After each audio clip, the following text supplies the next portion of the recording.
सच्चा व्यक्ति है, ईडी से डरा देना, बेच देना, नौकरियां खत्म कर देना, रोजगार बेरोजगार कर देना, काम तो बहुत किया है। बांग्लादेश को जमीन दे देना, म्यांमार से रिश्ता खराब कर देना, श्रीलंका से खराब कर देना, चीन से डरना।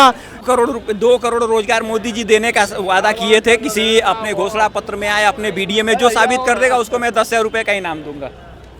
नमस्कार द सोशल न्यूज में आपका स्वागत है। अभी हम दिल्ली में और दिल्ली की जनता से जानेंगे कि क्या लग रहा है कि 400 पार या 300, जिस तरह के दावे किए जा रहे हैं कि मोदी जी दावे कर रहे हैं 400 पार के।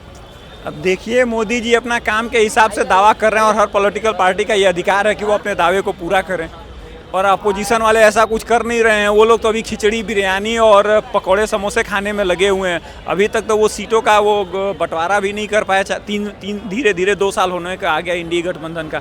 तो मेरे ख्याल से वो लोग 2029 में कुछ करेंगे। इस साल तो कुछ लगता नहीं कि वो कुछ करेंगे। मोदी जी ही आ रहे हैं जिस तरह से काम हुआ है क्या?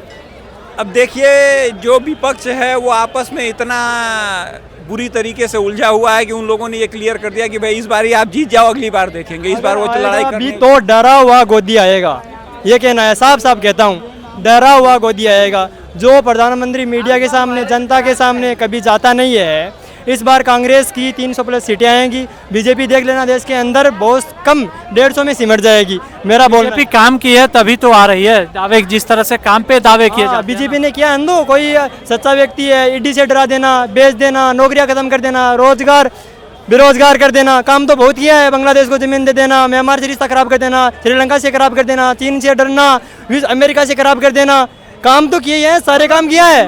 क्या बोल रहे हैं कि बीजेपी काम नहीं की तभी है? अरे, जितनी इनकी उम्र है, ठीक है, और जो नॉलेज है वो होना चाहिए। सबका अपना अपना अधिकार है, बोलने का होना चाहिए। लोकतंत्र में ये बोलने की आज़ादी है, तो कोई कुछ भी बोल सकता है। ये बात कर रहे हैं, अभी भारत ने श्रीलंका को करीब $2 बिलियन दे के क्राइसिस से निकाला, तो श्रीलंका के साथ रिश्ता खराब कर लिया। बांग्लादेश को IMF से लोन चाहिए था, उसमें भारत ने मदद की है। बात अमेरिका की हो रही है, अमेरिका के साथ इंडिया क्वाड में शामिल है, इंडिया ब्रिक्स में शामिल है, इंडिया अपना न्यूक्लियर जो चल रहा है उसका मेंबर है। तो इंडिया अपने हिसाब से तो अपना सारा काम कर रहा है। अब अमेरिका की जो पुरानी आदत है, वो जो उनके अंदर अपना बैठा हुआ है कि भाई मैं चौधरी हूँ यहाँ का, उसको भारत अच्छे तरीके से डी-डॉलराइजेशन कर रहा है। अब रही बात चाइना की, मैं इनको बता देता हूँ, पता नहीं चाइना कभी गए हैं कि नहीं गए हैं, लेकिन मैं 98 से चाइना जा रहा हूँ। तो चाइना के भी हालत इंटरनल रूप से बहुत खराब है। और वहाँ भारत के प्रधानमंत्री खुद कर्जा लेकर देश चला, कर्जा में देश डूब चुका है, और हम दूसरे की मदद क्यों करें? मैं आपको एक बता देता हूँ कि ये कहा जाता है कि भाई भारत के ऊपर 2 लाख करोड़ का कर्जा हो गया, लेकिन ये बताने वाला कोई नहीं बताता कि कर्जा किस बात का हुआ है। कर्जा किस बात का हुआ? आप रुकिए। देखिए, मैं मानता हूँ जो विकास भारत में पहले ऐसे आता कि भारत आज़ाद हुआ था, बहुत चीज़ों में पिछड़ा हुआ था। अब उस स्थिति से उबारने के लिए कर्जा चाहिए होता है, लेकिन मोदी ने हद से पार कर्जा लिया है। अभी देखिए, अमेरिका की बात करता हूँ, अभी स्टेटमेंट आया है अमेरिका का कि हम पाकिस्तान के साथ बहुत अच्छे से खड़े हैं, हाथ मिलाकर खड़े हैं। अभी का स्पेंड है, 1 दिन हुआ है। पहले अमेरिका ने, बाइडेन ने बोला है कि हम पाकिस्तान के साथ हाथ मिलाकर खड़े हैं, उसकी मुश्किल घड़ी में, अच्छी में, हर समय बात होगी। उसके बाद में श्रीलंका की बात होगी। श्रीलंका के अंदर भारत की जासूसी करने के लिए हर समय वहाँ पर आता रहता है, मतलब चाइना का बोट आता रहता है वहाँ पर। ऐसा अगर हमने मदद की है तो श्रीलंका का भी दायित्व बनता है कि हम इंडिया के लिए चाइना का फिर ऐसा क्यों कर रहे हैं? ये तो गलत है ना। बताओ। बात करने के लिए भैया, श्रीलंका का पोर्ट किसने दिलवाया था चाइना को? चाइना का पोर्ट किसने दिलवाया था? किसकी सरकार थी? जब से इंडिया गवर्नमेंट आई है तब से हम्बनटोटा एयरपोर्ट से लेके बहुत कुछ पे सरकार ने अपना अधिग्रहण किया। अपनी कंपनियों को ये आज़ादी दी कि भारत से बाहर निकले और वहाँ पे अपना बेस बनाए। चाइना का वो 1 बेल्ट 1 रोड है। विकास हुआ, क्या विकास हुआ 10 सालों में? मैं आपको बता दूं, आज इंडिया में 90 से ज़्यादा % ट्रेनें जो हैं वो इलेक्ट्रीफाइड हो चुकी हैं। इंफ्रास्ट्रक्चर के बारे में आप किसी से तुलना नहीं कर सकते। दूसरी बात, आज के 10 साल पहले जब चुनाव होता था तो उस चुनाव में 3 मुद्दे होते थे, BSP यानी कि बिजली, सड़क, पानी। अब ये बताइए कि पिछले 5 साल के इलेक्शन में किसी भी पार्टी ने बिजली, सड़क, पानी पे कोई मुद्दा बात हुआ है? जब बिजली, सड़क, पानी जो मूलभूत सुविधाएं थी लास्ट 75-70 सालों में, जिस पे रोज बात होती थी कि जी हम आपके वहाँ पुल बनाएंगे, हम आपके वहाँ ये करेंगे, हम आपके वहाँ करेंगे, लेकिन पिछले 4 सालों से इस चुनाव में, क्या 2019 के चुनाव में भी बिजली, सड़क, पानी ये कोई मुद्दा ही नहीं रहा था। उस 2014 के चुनाव में ये सबसे बड़ा मुद्दा था कि बिजली नहीं है, सड़क नहीं है, पानी नहीं है। अब उस तरीके की बातें जो लोग करते हैं, जिनको कुछ पता होता नहीं, ना स्कूल गए हैं, उनको नौकरी नहीं मिलती। अरे भैया, स्कूल जाने के लिए नौकरी चाहिए होती है। ये बोल रहे हैं कि नौकरी नहीं मिल रही, जो नॉलेज है खुद से नौकरी ले सकते हैं। नॉलेज है वो, उसको नौकरी मिल रहा है। गवर्नमेंट की नौकरी की बात कही गई थी 2 करोड़ हर साल,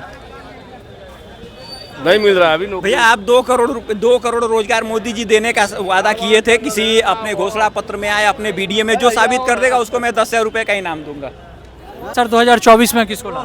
बीजेपी आ रही है जी। बीजेपी क्या काम की है? बीजेपी देखो सबके काम कर रखे हैं। कोई सिक्योरिटी है, देश की सिक्योरिटी है, आपस में भाईचारा कोई नहीं है, दंगे नहीं है, कुछ नहीं है, बिजनेस सही चल रहे हैं लोगों के, सबको काम मिल रहे हैं। और ये मैं सरकारी नौकरी तो है ही नहीं आजकल, क्या करें, लेकिन सबको काम करो, मेहनत करो, कमाओ। सरकारी नौकरी का दावा जिस तरह से किया गया था, वो तो गलत। प्राइवेट नौकरी ज़्यादा सैलरी दे रहे हैं लोग, प्राइवेट में जो IIT वाले सरकारी जाना नहीं चाहते, डॉक्टर सरकारी में जाना नहीं चाहते। अब देखो कोई भी डॉक्टर इंजीनियर सरकारी नौकरी नहीं करना चाहता। क्या लग रहा है 2024 में किसको देखना चाहेंगे? मोदी को। क्या मोदी जी ने ऐसा क्या कर दिया कि जनता चुनने? मोदी ने बहुत काम किया, क्या बहुत काम किया? क्यों देश की सुरक्षा और बेरोजगारी, सबसे बड़ा बेरोजगारी और महंगाई। महंगाई तो किसी की सरकार में रहती है थोड़ी बहुत। देखो 10 साल पहले 5 रुपए का पिंचर था, अब 50 का पिंचर है, उसको कोई नहीं टैक्स लग चुका हर चीज पे, शिक्षा पे टैक्स लग तो चुका। सब में लगेगा टैक्स। कांग्रेस के टाइम में शिक्षा पे टैक्स नहीं, सब में टैक्स था जब भी था। पढ़ाई नहीं थी। जब पढ़ाई नहीं थी कांग्रेस IIT एम्स जितना है कांग्रेस बनाई ना, लेकिन एक एम्स बनाया था कांग्रेस ने, बाकी तो अटल बिहारी ने बनाए 5, फिर बाद में इन्होंने बनाए। कांग्रेस का तो मेडिकल ऑल इंडिया एक था, दिल्ली में एक था, बाकी तो सब अटल बिहारी जी ने 5 बनाए थे। तो क्या महंगाई कमी, जिस तरह से दावे कर सरकार आई थी महंगाई कमेगी? देखो महंगाई तो महंगाई भ्रष्टाचार खत्म, ये तो महंगाई तो बढ़ती रहेगी, महंगाई की बात नहीं है। बाकी एवरेज देखो, आप एवरेज लोगों की इनकम देखो, उससे देखो। हाँ जी, एक बार फिर से मोदी सरकार क्या मोदी जी ने ऐसा क्या काम कर दिया कि फिर से ने काम किए हैं। क्या देश काम? की सुरक्षा- 5 काम जिस तरह से दावे होते हैं कि काम, क्या काम? पहले 370 हर स्टेट में हाईवे, नया पुल बन रहा है। ये चांदनी चौक, पुराने पुल की हालत देख लो। हर स्टेट में एयरपोर्ट, राम मंदिर, राम आए कृष्णा भी आएंगे। जय श्री राम। ओम प्रकाश गुप्ता नाम है मेरा। क्या लग रहा है 2024 में किसको देखना चाहेंगे? मोदी जी को। क्या मोदी जी ने क्या कर दिया कि मोदी जी को देखना चाह रहे हैं? मोदी जी ने तो गरीबों के लिए बहुत कुछ किया। क्या गरीबों के लिए क्या काम किया? फ्री में राशन मिलता, गैस मिल रही है। फ्री में राशन मिलना, गरीबी दूर हो जाएगी। दूर क्यों, जब गरीबी का पेट भर रहा है तो बस और क्या गरीबी को। ये बोलेगा गरीबों का पेट भर रहा है फ्री में, और शिक्षा पे टैक्स लग चुका है। टैक्स उसको क्या कह सकते हैं हम, टैक्स गरीबों के लिए तो सरकार कहती कर